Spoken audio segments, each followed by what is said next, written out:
hope hustlers here, right? But these organizations, most of them are underfunded. Most of them don't have the a big communications team, and they're working every day to connect with folks in these hard times, but they don't have the support. And that's what makes Rocket such a big deal, is because Quavo can shine a light on these programs and strategies.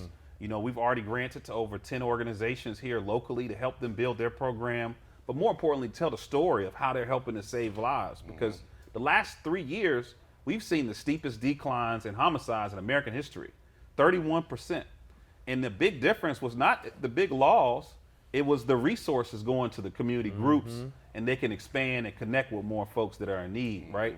And so we went from, small organizations that didn't have resources to now they can get federal money, state money, city money. They're getting support from foundations. They're getting support from corporations. And that's because we're able to tell the story of how impactful they are.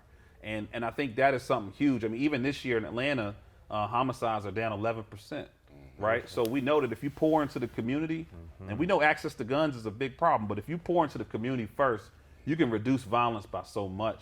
And that's where policy meets culture, right? And policy meets the voice and the way that we can change the narrative.